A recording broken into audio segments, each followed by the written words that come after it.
In this video, I will be giving you guys 10 exercises that you can do to get your handstand to that next level. Coming up.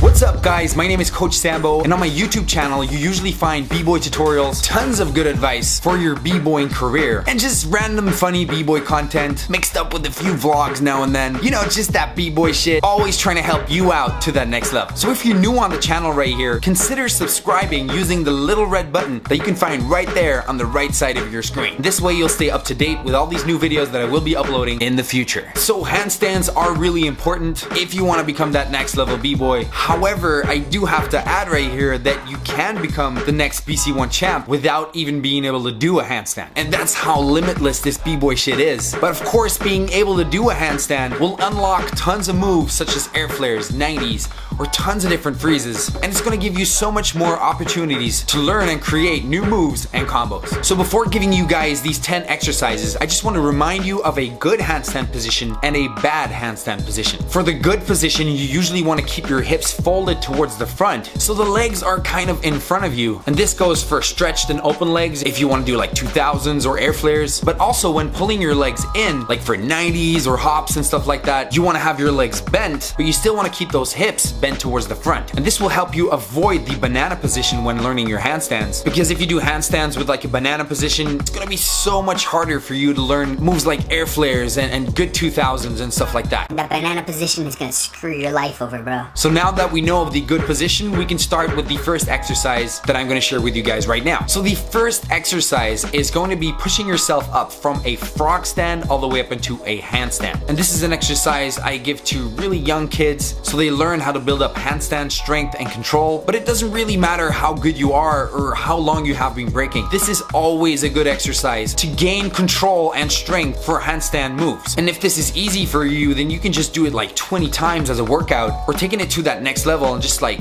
learning air babies and stuff out of it. All the strength you gather from this exercise is gonna give you advantage in the future. And the slower you can execute it, the harder you work, the more strength you will develop throughout time. Now the second exercise is basically the opposite. We're gonna go from a handstand all the way down to a frog stand. And it's basically, you know, the same muscles you're training, but this is really gonna help you out to learn how to soften blows. If you wanna go from 90s all the way down to ground power and stuff like that, it's just a really good exercise for you to learn how to catch all that weight when you're going from air power down to ground power. And let me just say, the slower you can do it, the better. A third handstand exercise is basically just handstand hops. And when performing your hops, like I just said in the beginning of the video, you want to have your knees bent to the front, and you want to make sure that you perform the hops out of your legs and not out of pushing with your arms. And if you want more info on this, you can just look up my one hand hop tutorial where I explain all of this in mad detail. But being able to perform hops on your hands just grants you a lot of freedom. It's gonna help you catching beats while in handstands.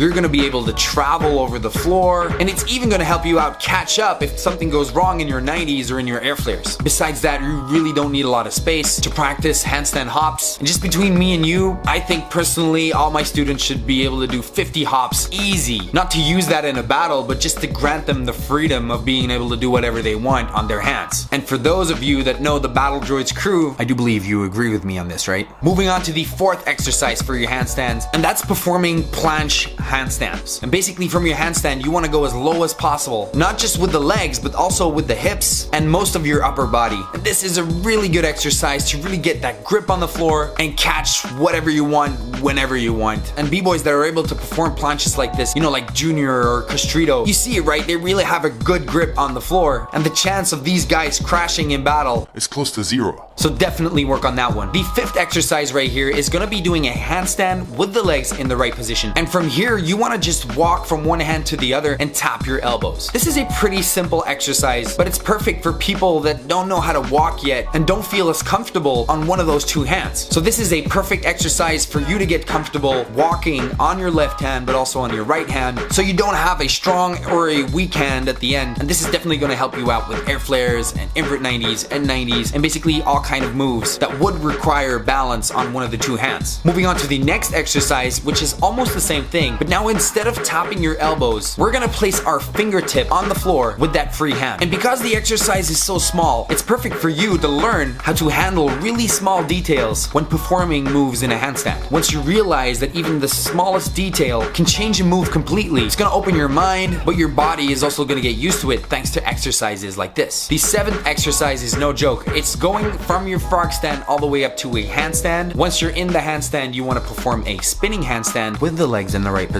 From there, we're gonna go back down to a frog stand, and then we're gonna go back up, and then we're gonna perform a spinning handstand in the other direction. So I bet a lot of you guys thought, oh, this is gonna be an easy exercise, but trust me, this is not as easy as you think. And this exercise is just really good to build up that next level control, push you out of your comfort zone, and really help you develop the muscles you need to perform next level handstands. Now the next one right here is kind of hard, and it reminds me a lot of how a lot of people start their head spin by twisting their legs in the opposite direction and then releasing and then just doing their head spin. We're gonna do that exact same motion in our handstand in both directions. This normally is really gonna pull you out of your comfort zone and test how good your handstand is. Also, it's really good to get your hips and your legs under control when performing a handstand. Let me just remind you that when your legs open, you want to have that right angle, and it's small details like this that kind of show how fast you will learn and understand high-level power moves. Now the next exercise is a really good one for you to learn how to control going from elbow moves all the way back to handstand moves. We're basically gonna hop from our elbow freezes up to handstands and just play with that on both sides. For this, you do want to use a leg pump. Using the leg pump will actually make the whole transition a lot easier for you, but when you perform it, I actually recommend you to do it slow, and I actually recommend you to do as much as possible and just push yourself to that next level so you can rest and then go back to killing it even better the next practice. Now the last exercise is basically one-hand balance, and I got a lot of requests of people asking me how to do one-handed balance, so I'm gonna give you guys the key tips right here in this video. Now before I give you the last exercise, I just want to remind you really quick that you can find tons of high-quality tutorials, best tip and trick videos, and random b-boy content on my YouTube channel. Besides that, if you go to my website that you can find in the description down below, there you can find access to 40-minute training videos where I guide you with detailed exercises as you join me and my students throughout our class. Definitely check that out if that's what you need so you can push yourself to that next level. Now for one-handed balance, I just straight up want to say train it on both sides. It's gonna unlock massive control when doing 90s and invert 90s, and you want to be able to do both and not just your favorite one, because obviously it's gonna give you a lot more options in the future. So when training your one-handed balance, what you want to do is you want to start out with a handstand with the legs in the right position. From there, you want to transfer your weight all the way onto one arm, and your body should be standing straight right above that one arm. With the other hand, you want to place your fingertips on the floor and just make sure that you keep your legs open and stretched while doing this. And before letting go and actually trying the one-handed balance, you should actually be able to stand like this for at least 10 to 15 seconds. If you can't do that, then your body is not ready for one-handed balance yet. Then you just got to keep doing that till you actually manage to pass 10 or 15 seconds. Then what you want to do right before you take away those fingers from the floor is you want to get a maximum amount of grip by using your fingers, because that's going to help you keep that position if well placed. Now a key tip right here that you will only find with Coach Sambo is after releasing those fingertips and slightly standing on one hand, the moment you start to feel that you're losing balance, that's the moment you want to place those fingers again back on the floor so you can catch it again and correct yourself, and then add another one-handed balance after that. And it's just basic math, right? The longer and the more you stand on your one hand, the faster you will learn it. A lot of people stand on one hand, they lose balance, and then they just go with it like idiots. But you can use your sixth sense to feel when you're actually gonna lose that balance. You can just catch it right on time, correct yourself, and meanwhile, all the muscles you need to work are working at their best, doubling up your productivity when training these one-handed balances. One-hand balance does take a while, and I actually recommend you to do all the other exercises in the video on top of training these one-handed balances, just so you can become really pumped and just master the